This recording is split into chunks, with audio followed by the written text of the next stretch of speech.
তোমরা যারা 2023 সালে মাধ্যমিক পরীক্ষার্থী তোমরা টেনশনে আছো কীভাবে পড়তে হবে, কোন অংশ বাদ দিতে হবে।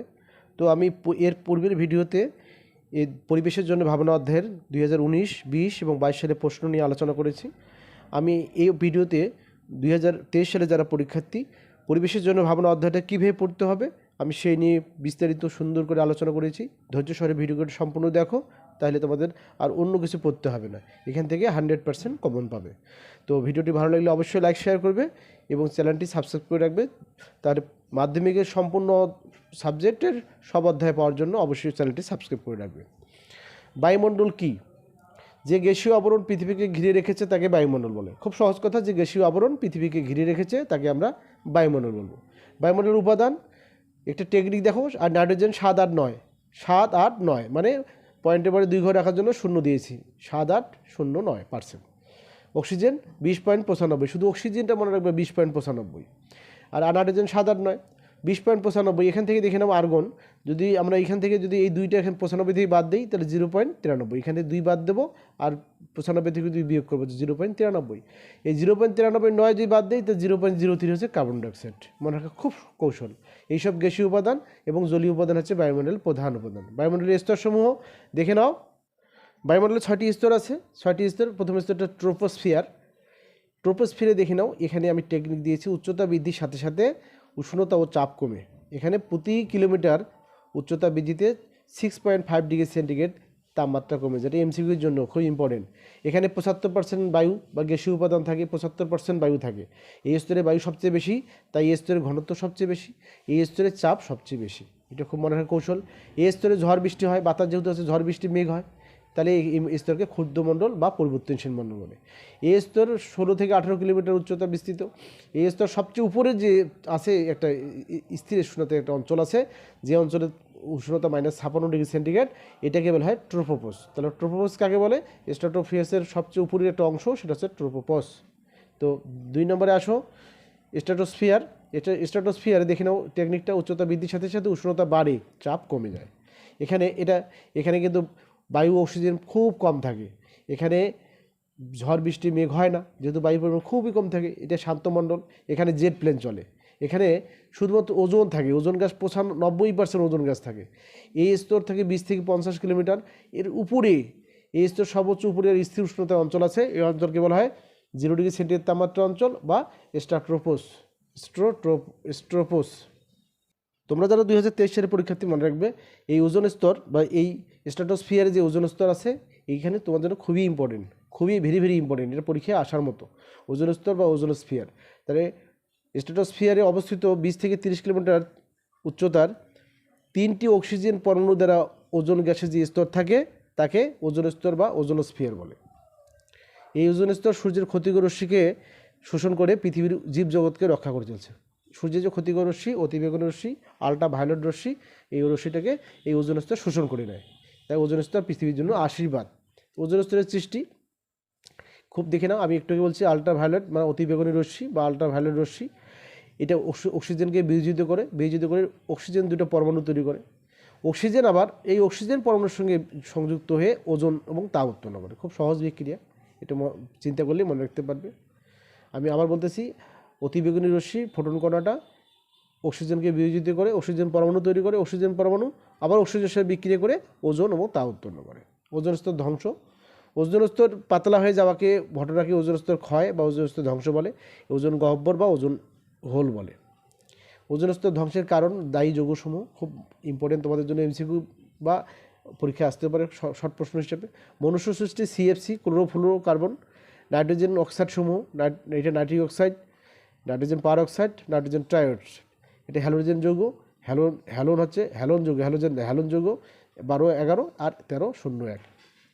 ওজোন স্তর ধ্বংসে নাইট্রিক অক্সাইড, নাইট্রোজেন পার অক্সাইডের ভূমিকা এমসিকিউ আকারে আসতে পারে। তাহলে জেট বিমান থেকে নির্গত, তোমরা জানো যে এই স্তরে জেট বিমান চলে, জেট বিমান থেকে নির্গত নাইট্রিক অক্সাইড ওজোনকে বিভাজিত করে ওজোন স্তরে ব্যাপক ক্ষতি করে। কীভাবে করে বিক্রিয়াটা দেখলে বুঝতে পারবে। নাইট্রিক অক্সাইড ওজোনকে ভেঙে অক্সিজেন গ্যাস উৎপন্ন করে। তাহলে নাইট্রোজেন পার অক্সাইড প্লাস অক্সিজেনটা আবার আল্ট্রাভায়োলেট রশ্মির সাহায্যে ভেঙে 2টা অক্সিজেন পরমাণু হয়, আমরা ইতিপূর্বে বিক্রিয়া শিখেছি। আবার এই নাইট্রোজেন পারঅক্সাইডটা আবার অক্সিজেন পরমাণুর সাথে বিক্রিয়া করে নাইট্রিক অক্সাইড আবার অক্সিজেন উৎপন্ন করে। এই নাইট্রিক অক্সাইড আবার পূর্বের মতো ওজনের সাথে এই বিক্রিয়া সম্পন্ন করতে থাকে, এটা চক্রাকারে চলতে থাকে। এইভাবে ওজোন স্তর কী হচ্ছে, ক্ষয়প্রাপ্ত উৎপন্ন হয়, মানে ওজোন স্তরটা ক্ষয় হচ্ছে, ব্যাপক ক্ষতির সম্মুখীন হচ্ছে। মূলত ওজোন স্তর ক্ষয়ের জন্য দুটো উপাদানেই দায়ী, সেটা হচ্ছে সিএফসি আর নাইট্রোজেনের অক্সাইড সমূহ। আমরা নাইট্রোজেন অক্সাইড সমূহ আলোচনা করেছি। আর সিএফসি পরীক্ষা কিন্তু সিএফসি গ্যাসের ব্যবহার আসতে পারে। রেফ্রিজারেটরে সিএফসি ব্যবহার করা হয় এবং খাদ্যদ্রব্য সংরক্ষণে, কারণ এটা তাপ শোষণ করে নেয়। এই জন্য এইসব ক্লোরোফ্লোরোকার্বনকে সিএফসিকে রেফ্রিজারেটরে এবং খাদ্যদ্রব্য সংরক্ষণে ব্যবহার করা হয়ে থাকে। তো অতিবেগুনি ওজোন স্তরের ক্ষয়ে সিএফসি কীভাবে ভূমিকা পালন করে দেখে নাও। অতিবেগুনি রশ্মির আঘাতে সিএফসি বিভাজিত হয়ে সক্রিয় ক্লোরিন উৎপন্ন করে। এই সক্রিয় ক্লোরিন ওজনের সঙ্গে বিক্রিয়া করে ক্লোরিন মনোক্লোরাইড সিএলও ও অক্সিজেন উৎপন্ন করে। দেখে নাও, সক্রিয় ক্লোরিন ওজনের সঙ্গে বিক্রিয়া করে ক্লোরিন মনোক্লোরাইড বা ক্লোরিন অক্সাইড বা ক্লোরিন মনোক্লোরাইড ও অক্সিজেন উৎপন্ন করে। উৎপন্ন মনোক্লোরাইড পুনরায় ওজনের সঙ্গে বিক্রিয়া করে সক্রিয় ক্লোরিন পরমাণু উৎপন্ন ও অক্সিজেন উৎপন্ন করে। দেখে নাও, আবার এটা কী করে, আবার ওজনের সঙ্গে বিক্রিয়া করে সক্রিয় ক্লোরিন এবং 2 অণু অক্সিজেন উৎপন্ন করে। এই প্রক্রিয়া আবার চলতে থাকে, এই প্রক্রিয়া বারবার চলতে থাকে, ফলে ওজোন স্তর পাতলা হয়, ওজন ক্ষয়প্রাপ্ত হচ্ছে এবং আমরা হুমকির সম্মুখীন হচ্ছি। ওজোন স্তরের ক্ষয়ে ক্ষতিকর প্রভাব খুব ইম্পর্টেন্ট। ওজোন স্তর ক্ষতি করে কী কী, মানুষের চামড়ার ক্যান্সার, চোখের ছানি, রোগ প্রতিরোধ ক্ষমতা হ্রাস কমে যায়। বায়ুমণ্ডলের ভূপৃষ্ঠের তাপমাত্রা বৃদ্ধি পাওয়ার ফলে বরফ গলে যাবে এবং সমুদ্রের জলের উষ্ণতা বাড়বে। আমাদের ভারত, বাংলাদেশ, মালদ্বীপের মতো দেশগুলোর কিছু অংশ জলে চলে যাবে। উদ্ভিদের সংশ্লেষণ ব্যাহত হবে, ফলে উদ্ভিদ খাদ্য তৈরি করতে সমস্যা হবে। বনভূমি উজাড় হয়ে যাবে, ফলে পৃথিবীর তাপমাত্রা বৃদ্ধি পাবে এবং পৃথিবী ধ্বংস হবে। 3 নম্বর, মেসোস্ফিয়ার। এটা তেমন ইম্পর্টেন্ট না, এটা সবচেয়ে শীতলতম স্তর। এটা -92°C যে স্তর থাকে তাকে মেসোপস বলে। এই স্তরের সর্বোচ্চ উপরে, এটা আছে শীতলতম স্তর। যতগুলো স্তর আছে তার মধ্যে সবচেয়ে তাপমাত্রা আছে মেসোস্ফিয়ার। থার্মোস্ফিয়ার তাপমাত্রা 1200°C। এটা উচ্চতা 85 থেকে 500 কিলোমিটার। এখানে বাতাস নেই, মনে রাখতে হবে, তাই আকাশ কালো দেখায়। তো এমসিকিউর জন্য ইম্পর্টেন্ট খুবই। এর একটা অংশ আছে আয়নোস্ফিয়ার, যেখানে বেতার তরঙ্গ প্রতিফলিত হয়। আমরা যে রেডিওতে শুনি, গান শুনি, এই আয়নোস্ফিয়ারের জন্য হয়ে থাকে। এখানে আলো শব্দ প্রতিফলিত হয়ে পৃথিবীতে আসে। এই স্তরে মেরুজ্যোতি দেখা যায়। এইটুকু মনে রাখতে পারলে এখান থেকে হয়ে যাবে। আর এক্সোস্ফিয়ার আর ম্যাগনেটোস্ফিয়ার পড়ার প্রয়োজন নেই, তারপর বই দেখে নিও। এখানে শর্ট প্রশ্ন হিসেবে পরিচলন স্রোত ও ঝড় দেখে নাও। ঝড় ভূপৃষ্ঠের উত্তপ্ত গ্যাসীয় পদার্থ হালকা হয়ে উপরে ওঠে, উপরের শীতল ভারী অংশ নিচে নেমে আসে, যে স্রোতের সৃষ্টি হয় তাকে পরিচলন স্রোত বলে। নিম্নচাপ ও ঝড়, যখন ভূপৃষ্ঠের উষ্ণ বাতাস হালকা হয়ে উপরে ওঠে তখন ওই স্থানে নিম্নচাপের সৃষ্টি হয়। তখন সমুদ্রপৃষ্ঠের শীতল ভারী বাতাস নিম্নচাপ অঞ্চলে চলে আসে। বায়ু প্রবল বেগে ছুটে এলে তাকে ঝড় বলে, আরও প্রবল বেগে ছুটে আসলে তাকে সাইক্লোন বলে। খুব বিধ্বংসী যদি হয়ে আসে তাকে টাইফুন, হেরিকেন বা টর্নেডো বলে। তো আমরা সংজ্ঞাগুলো এখান থেকে দিতে পারবো। গ্রিন হাউস এফেক্ট বা বিশ্ব উষ্ণায়ন। তো গ্রিন হাউস এফেক্ট বিশ্ব উষ্ণায়নটা কিন্তু এবার 2022 সালে এসেছে। তারপরে দেখে নাও, বায়ুমণ্ডল কার্বন ডাইঅক্সাইডের ঘনত্ব বৃদ্ধির জন্য পৃথিবীর গড় তাপমাত্রা বৃদ্ধি ঘটনাকে গ্রিন হাউস প্রভাব বলে। গ্রিন হাউস গ্যাসসমূহ তোমাদের জন্য এমসিকিউ খুবই ভেরি ইম্পর্টেন্ট। কোনগুলো গ্রিন হাউস গ্যাস, যেসব গ্যাস গ্রিন হাউস প্রভাব দেখায় তাদেরকে গ্রিন হাউস গ্যাস বলে। তাহলে এইসব গ্যাস পৃথিবীর তাপমাত্রা বৃদ্ধি করে। কার্বন ডাইঅক্সাইড সবচেয়ে বেশি, 50%। কার্বন ডাইঅক্সাইড, মিথেন এবং নাইট্রোজেন মনোক্সাইড, এই তিনটা। আর সিএফসি, ওজোন এবং জলীয় বাষ্প। 6টা মনে রাখবে। এসব হচ্ছে গ্রিন হাউস গ্যাস। এসব গ্যাস দীর্ঘ তরঙ্গ দৈর্ঘ্যের অবহেলিত রশ্মি শোষণ এবং প্রতিফলন করে। এই রশ্মি দীর্ঘ তরঙ্গ দৈর্ঘ্যের অবহেলিত রশ্মি শোষণ করে, তাপ শোষণ করে রাখে, ফলে তাপমাত্রা বৃদ্ধি করতে পারে। মনে রাখতে হবে, অক্সিজেন এবং নাইট্রোজেন গ্রিন হাউস গ্যাস নয়। MCQ very important. অক্সিজেন এবং নাইট্রোজেন কোনো গ্রিন হাউস গ্যাস নয়। 2022 সালে বিশ্ব উষ্ণায়ন বা গ্লোবাল ওয়ার্মিং এসেছে 2022 সালে। গ্রিন হাউস গ্যাসগুলির প্রভাবে সারা বিশ্ব জুড়ে ক্রমাগত উষ্ণতা বৃদ্ধির ঘটনাকে বিশ্ব উষ্ণায়ন বা গ্লোবাল ওয়ার্মিং বলে। বিশ্ব উষ্ণায়নের ফলাফল বা গ্রিন হাউস গ্যাসের প্রভাব কী হতে পারে? পৃথিবীর গড় উষ্ণতা বৃদ্ধি পেলে মেরু অঞ্চলে বরফ গলে যাবে, ফলে সমুদ্রপৃষ্ঠের জলের উষ্ণতা বৃদ্ধি পাবে এবং ভারত, বাংলাদেশ, মালদ্বীপের কিছু অংশ ডুবে যাবে। উষ্ণতা বৃদ্ধির ফলে দাবানলের দ্বারা বনভূমি নষ্ট হবে। এটুকু মনে রাখতে হবে। গ্রিন হাউস গ্যাস নির্গমন হ্রাসে কার্যকরী পদক্ষেপ। আমরা গ্রিন হাউস গ্যাস কমাইতে কী কী পদক্ষেপ নিতে পারি? জীবাশ্ম জ্বালানির ব্যবহার কমাতে হবে। কমালে তাহলে কার্বন ডাইঅক্সাইড উৎপাদন হ্রাস পাবে। তাই অপ্রচলিত বা পূর্ণ নবীকরণ যোগ্য শক্তি বাড়াতে হবে। বনভূমি সংরক্ষণে যথেষ্ট নজর দিতে হবে। সিএফসি ব্যবহার নিয়ন্ত্রণ করতে হবে। তোমরা যারা 2023 সালের পরীক্ষার্থী, জীবাশ্ম জ্বালানি খুব ইম্পর্টেন্ট, ভেরি ইম্পর্টেন্ট। কয়লা, খনিজ তেল এবং প্রাকৃতিক গ্যাসকেই কিন্তু জীবাশ্ম জ্বালানি বলে। জ্বালানি তাপন মূল্য, জ্বালানির একক ভর বা আয়তন সম্পূর্ণ দহনে যে পরিমাণ তাপ শক্তি উৎপন্ন হয় তাকে জ্বালানির তাপন মূল্য বলে। একক কিন্তু এমসিকিউর জন্য ভেরি ইম্পর্টেন্ট, কিলোজুল পার কেজি, কিলোজুল পার কেজি। এলপিজি গ্যাসের তাপন মূল্য কিন্তু 50,000 কিলোজুল পার কেজি। 1 কেজি এলপিজি গ্যাসে 50,000 কিলোজুল তাপ আমরা পাই।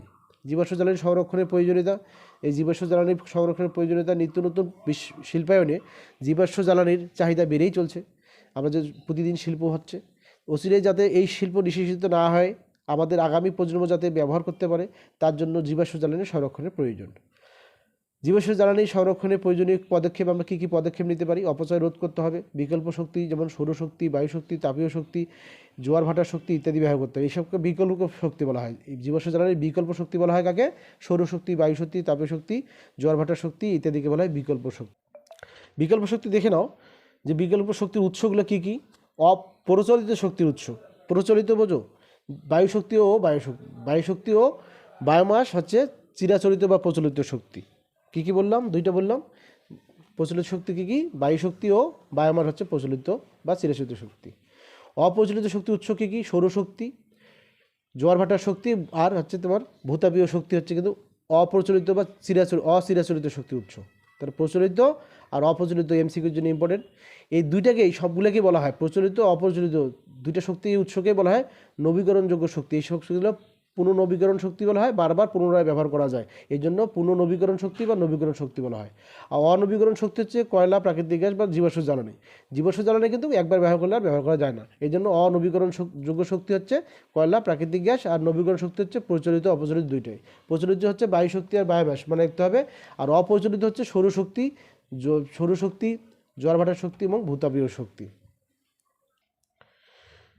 স্থিতিশীল শক্তি উন্নয়নে তো আমরা এইসব পুনর্নবীকরণ শক্তি, সৌরশক্তি, বায়ুশক্তি, জোয়ার ভাটার শক্তি, ভূতাপ শক্তি, বায়োমাস, বায়োগ্যাস এর ব্যবহার জানি। সৌরশক্তি সাহায্যে আমরা সৌরকোষের সাহায্যে আমরা কী করতে পারি? বিদ্যুৎ উৎপন্ন করতে পারি। বায়ুশক্তির সাহায্যে আমরা বিদ্যুৎ উৎপন্ন করে সেচ কাজ ব্যবহার করতে পারি, ভূগর্ভস্থ জল উত্তোলন করতে পারি। জোয়ার ভাটার শক্তি থেকে আমরা বিদ্যুৎ উৎপন্ন করতে পারি, সেই বিদ্যুৎ দিয়ে আমরা শিল্প উন্নয়ন করতে পারি। ভূতাপীয় শক্তি থেকে আমরা ভূপৃষ্ঠের যে শক্তি আছে, তাপ আছে, সেই তাপ থেকে আমরা বিদ্যুৎ উৎপন্ন করতে পারি।